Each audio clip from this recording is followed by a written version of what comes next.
Pada awal 1900-an, mayoritas orang Kristen tinggal di barat. Lebih dari seabad kemudian, lebih dari sepertiga dari semua orang Kristen sekarang tinggal di Asia, Afrika, dan Amerika Selatan. Jumlah misionaris yang pergi ke 4 penjuru dunia juga bertambah.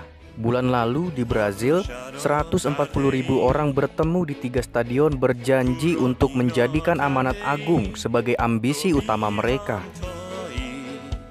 3 juta lagi menonton secara online, berjanji untuk menyebarkan Injil Yesus Kristus ke setiap negara. Kami menyatakan hari ini bahwa sekarang adalah waktunya untuk panen. Sekarang adalah musim untuk kebangunan rohani dan setiap bangsa di bumi akan tersentuh, kata Andy Baer dengan Youth with a Mission. Setengah dunia, orang-orang Kristen Cina di bawah penganiayaan yang intens mengadakan pertemuan doa rahasia 24 jam sehari, menyerukan bangsa-bangsa. Tuhan, jumlah orang Kristen di Cina semakin meningkat. Apa yang harus kita lakukan, Tuhan? Apa pekerjaan kita? Bagaimana kita harus memperluas kerajaan-Mu? Tuhan, kami berdoa semoga Engkau menempatkan misi-Mu ke dalam hati kami masing-masing. Pemandangan serupa terjadi 7.000 mil jauhnya di Afrika Utara. Tuhan telah menaruh hati kami untuk dapat mengirim 1.000 misionaris pada tahun 2025. Dan saya benar-benar percaya, mungkin suatu hari Amerika akan berakhir dengan beberapa misionaris muslim yang datang untuk menjangkau umat muslim di sana. Jauh berbeda dari masa-masa awal itu ketika legenda misionaris barat seperti William Carey, Hudson Taylor, dan David Livingstone bekerja selama beberapa dekade sebelum melihat hasil kerja mereka. Hari ini para misionaris menjawab panggilan yang sama. Generasi baru ini berasal dari tempat-tempat lain, bagian terpencil Mongolia, pasir gurun di Timur Tengah, dan Asia Tenggara. Dan sebelum di mana Anda akan menganggap misionaris di tahun 1900-an sebagai orang Inggris pucat, putih, dan berpakaian agak Victoria, itu sudah berakhir sekarang. Kami memiliki misionaris yang terlihat seperti semua orang. Upaya mereka dan supaya orang-orang lain yang tak terhitung jumlahnya membantu memicu ledakan pertumbuhan kekristenan. Memang benar bahwa ada pergeseran yang terjadi saat ini, dan ada lebih sedikit misionaris yang datang dari Amerika Serikat dan Eropa. Tetapi itu tidak berarti untuk sesaat bahwa ada lebih sedikit misionaris, sementara AS masih mengirimkan jumlah misionaris tertinggi. Lebih dari setengah dari mereka yang melayani di seluruh dunia sekarang berasal dari Asia, Afrika, dan Amerika Selatan. Jadi, dari negara-negara yang dulunya menjadi titik fokus misi mereka telah menjadi pemain utama dalam misi.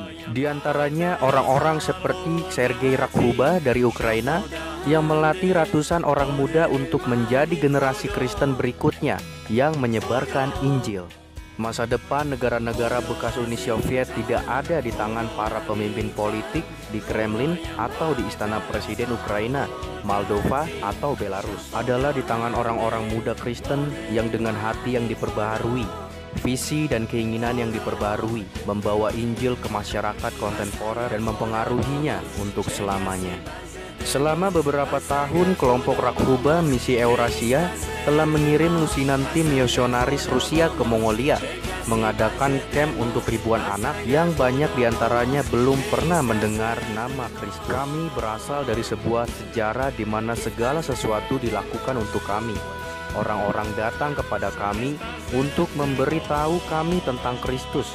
Kami adalah apa yang disebut benua gelap.